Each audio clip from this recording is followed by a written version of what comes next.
Welcome to Transcendent. I'm Raya, and I'm the daughter. And I'm Joe, and I'm the dad. I'm thinking about starting an OCD support group at my house. Really? I didn't know you had that. I don't. I just want to get my house cleaned.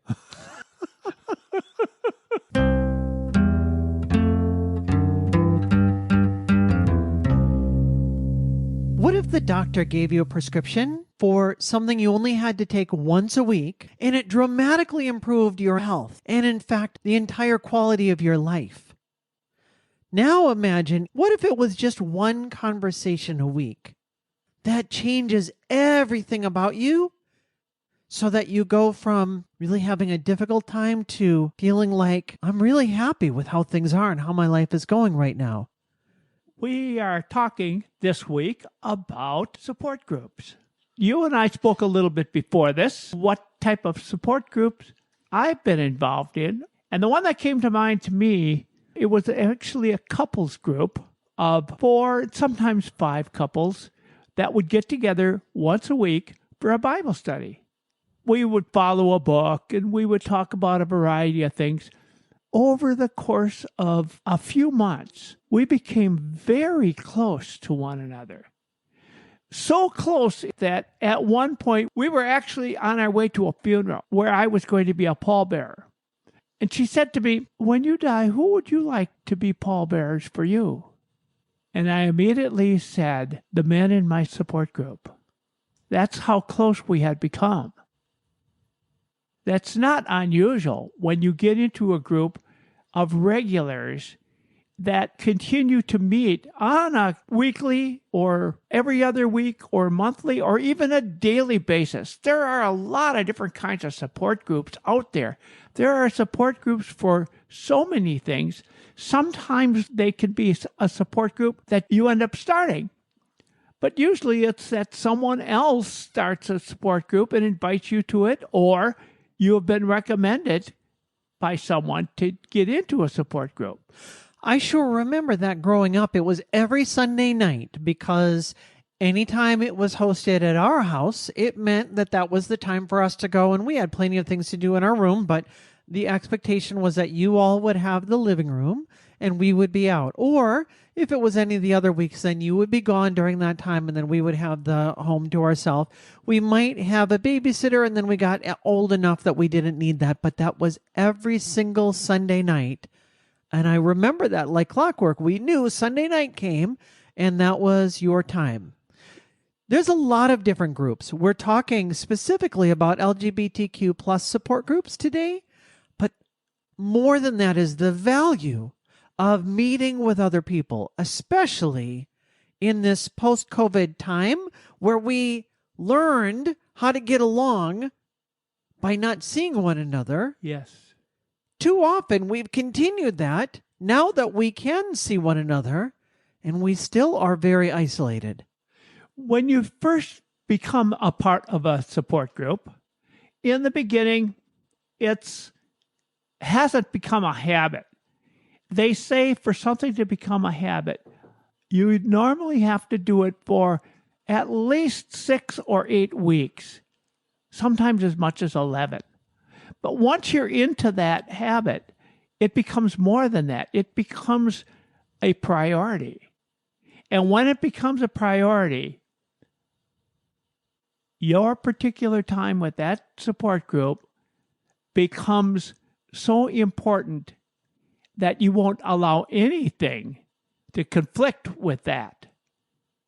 That's when you know you are connected to a group that really provides you with a whole new outlook on life. It's wonderful. Why do we need support groups? There's all kinds of reasons. Now, especially if you're part of the LGBTQ plus community, there's all kinds of things that we benefit from being part of a support group. Because you're going through life with mostly straight people, cisgender people, people that are not part of the community. So when you have some time to go and be with people that are like you, you don't have to explain all of those things that in the rest of society you have to explain. You know, you have to talk about the differences of when you're talking about I have a wife rather than I have a husband, or those issues that you deal with as a transgender person, or the straight assumptions that happen in all of society. All of a sudden, you get to be around people that are going through the same kinds of things as you do, and you don't have to explain why it's an issue. Everyone kind of gets it together. What it is it is a safe place. You know that. You connect. You're part of that particular group, and they feel that you are a part of them the same way you feel that they are a part of you. It is such a strong group and such a strong support that the name is clearly obvious, support group. And it is exactly that. It means a lot. It can carry you through very difficult times. And you realize that, first of all, there are people out there who really do care about you. They really care how things are going to be turning out for you. They may not give you advice, or they may not be able to do what you want them to do for you. But when they are there for you, it really means everything. The first year that I transitioned, I found a transgender support group, and I was so grateful to be able to have this group. It was the most important thing that I needed in that first year. And I don't think I even realized at the moment how much I needed it. Now, we would hold this once a month, and we would get together, and they explicitly decided, the people that were hosting this said we would also have allies there. And there were a few allies that came, but in general, it was mostly transgender people, which in a rural community, I didn't know that there were any other transgender people around. And all of a sudden, there were, I want to say maybe a dozen of us, that not all of us would show up every week, but we got to know one another. And the format that we would use is we would set up in a circle with all of our chairs, and then we would go around and you would introduce yourself, and then you would talk a little bit about what's going on. And so some people didn't have much going on, and so they would just kind of share what was going on in their life, and it was just good to get to hear what was going on. But then there were always a few people in the group that would really be wrestling with some big issues in their transgender journey. And I learned so much just from the crosstalk that we had in that group. So for instance, I remember one of the trans people there said, I want to get my name changed, and I don't know how to do it.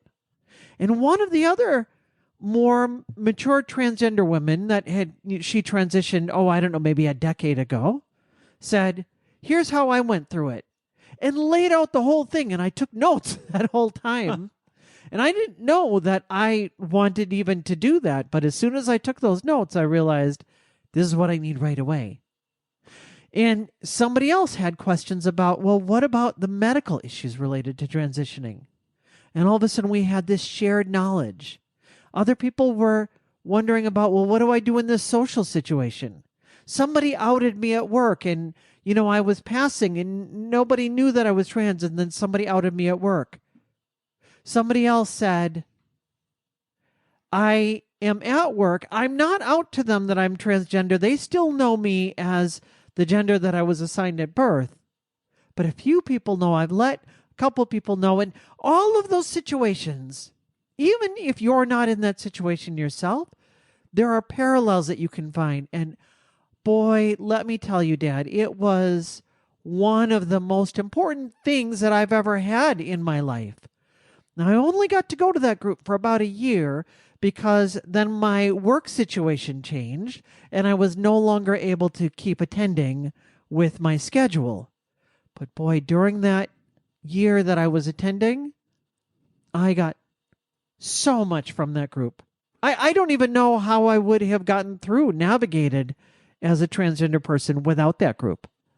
Which is interesting. What you're saying about your support group is, I think, what every person who becomes loyal to a support group experiences. They all have a situation where they realize this support group means everything to me. And it does. It carries us through. Even if you don't have any serious problems. You mentioned early on when you were discussing the support group that there were some cisgender people there. Yes. And that's usually true. For example, in a PFLAG group, I would say it's about half and half. But we've only been to 3, 4, 5 different PFLAG groups, at least I have in my life, and they're all pretty much the same kind of balance, which I don't know if that's true or not. It just happens to be the ones I went to. Sometimes it might be better to be more of a specific group, maybe just an LGBTQ group, and maybe there's just a cisgender group rather than an eclectic group. So if that's the case, then the parents or allies who are meeting together sometimes can feel a little bit more comfortable about bringing up situations that they're not able to talk to their child about at this point. They learn from each other. They learn through education. They learn through experiences that other people have gone through, both good and bad. And those things help a lot too. Being together with a group of people who are very diversified has its pluses.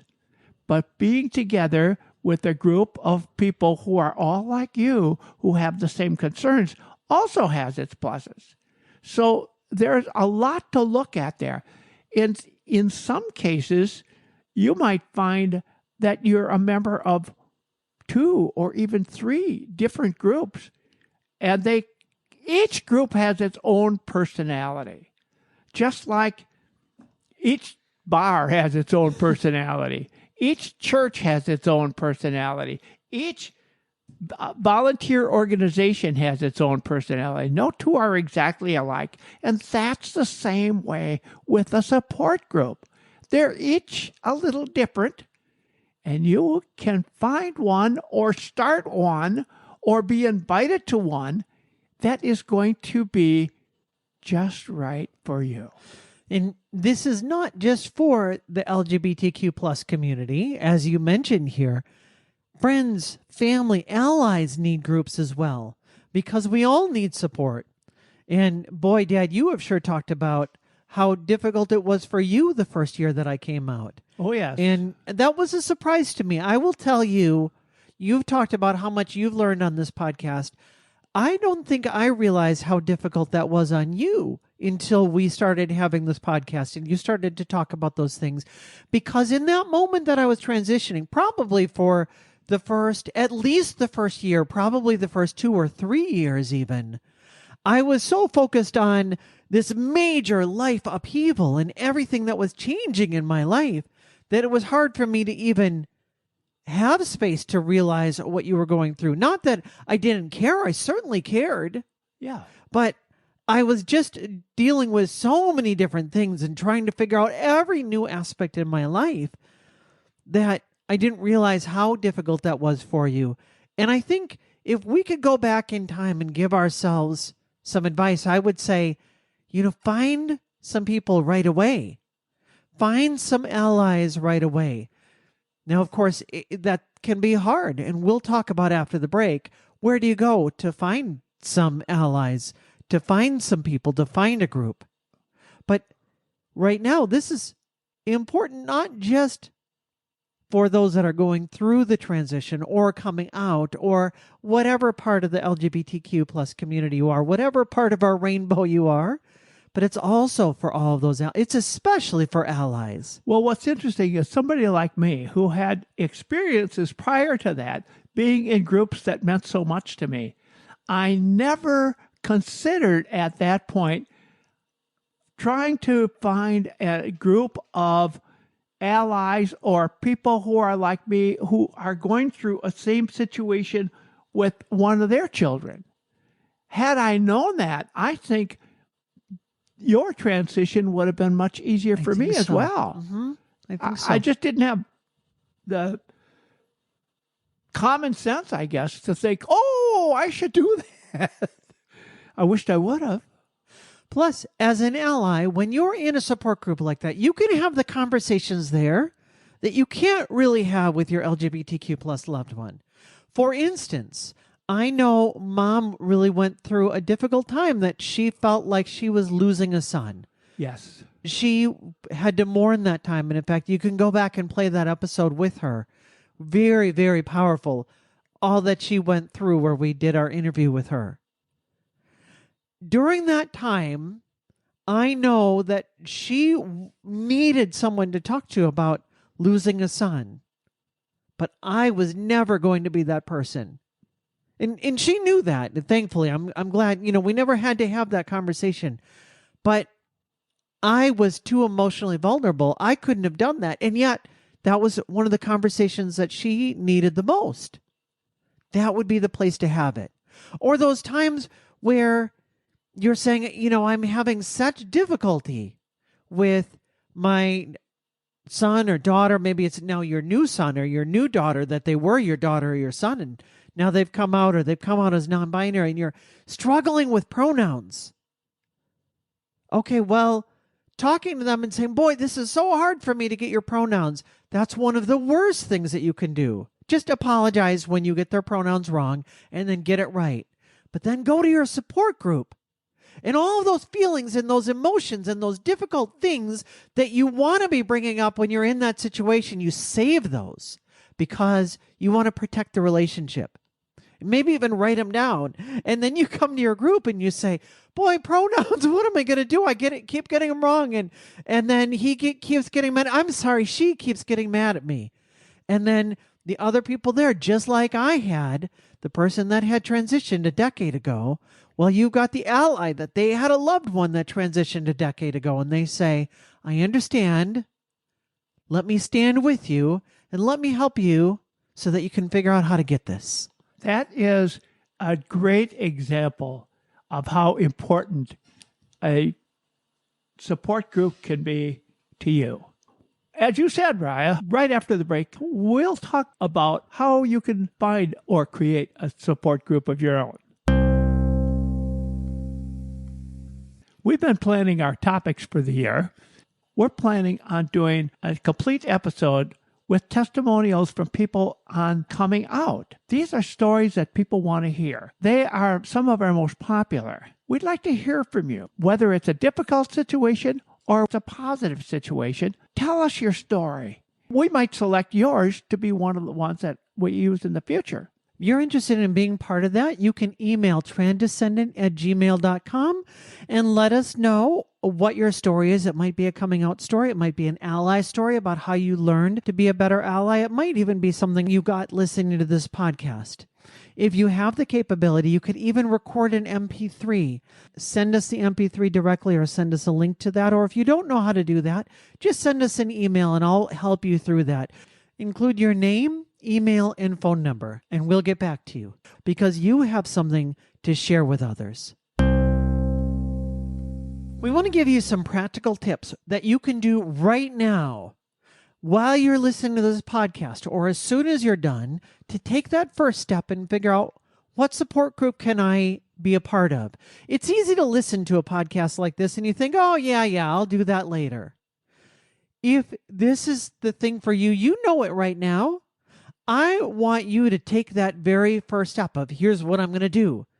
And the easiest thing, we're going to give you a few ways that you can do it. If you're in an area like we are, a very rural area, it is not easy to find a support group.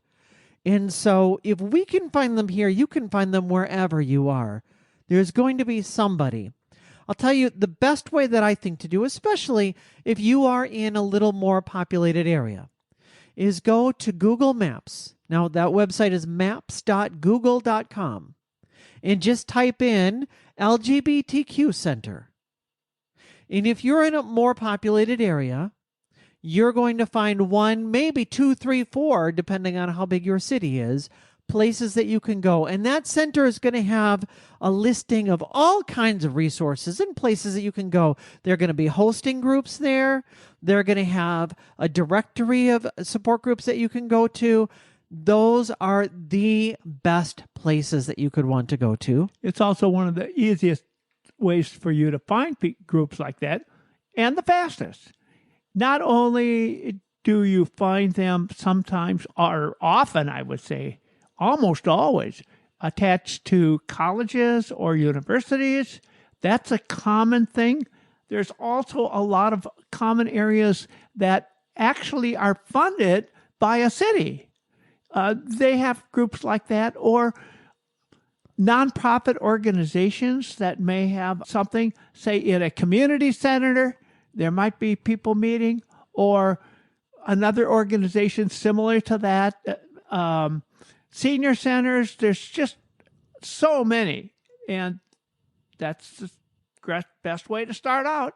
Another way that you can do it, in my area, there's an LGBTQ center that I am aware of. You can always ask people. Sometimes word of mouth, you'll be able to find a place. But there's one that I was looking at that didn't actually come up on my search. And so I had to go in and actually choose a city. When I put into Google Maps, it didn't actually come up. I had to tell it, this is the city. Now, of course, we're in a smaller village, so I didn't want to choose this one. I went about 40 minutes drive out to a little larger community.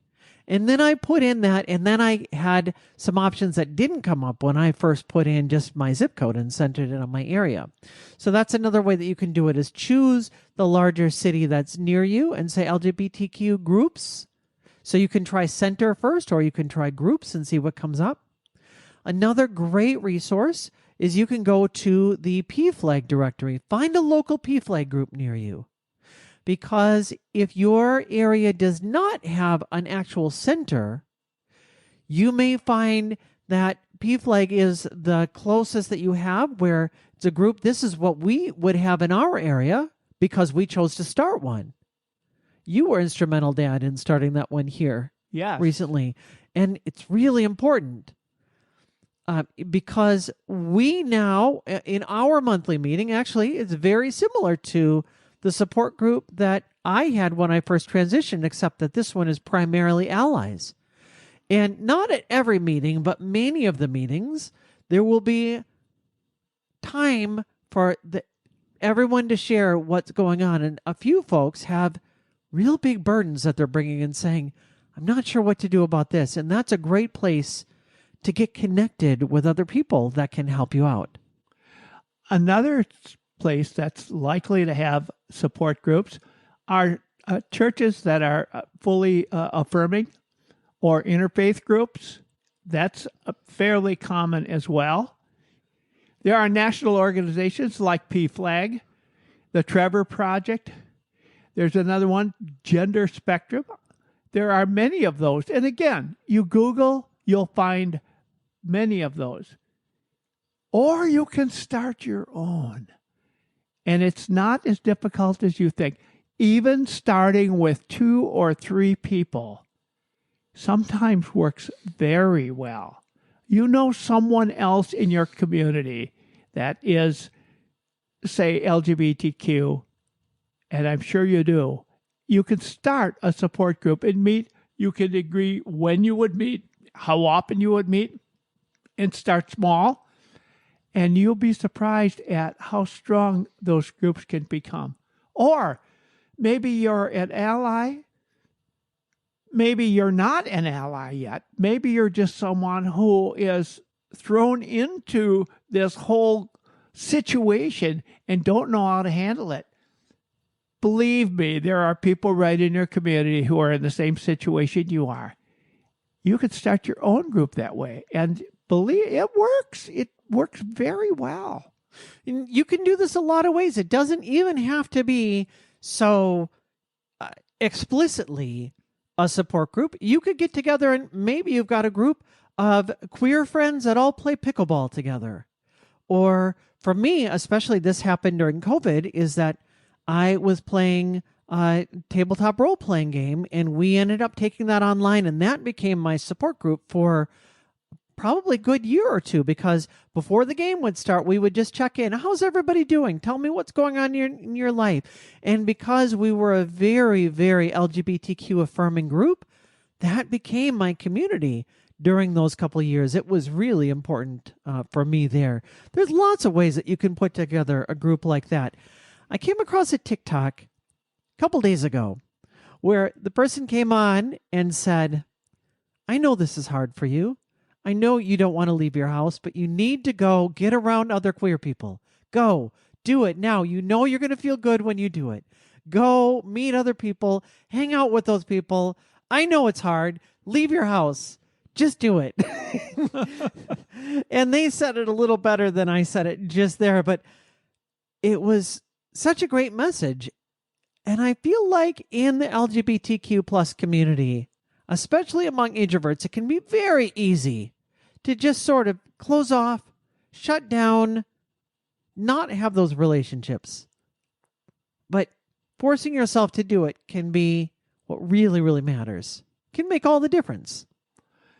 Your mother has a group that she started together that has 5 members in it that she graduated from college with. This group of 5 people started about, I would say, 5 years ago. Now they graduated from college about 50 years ago.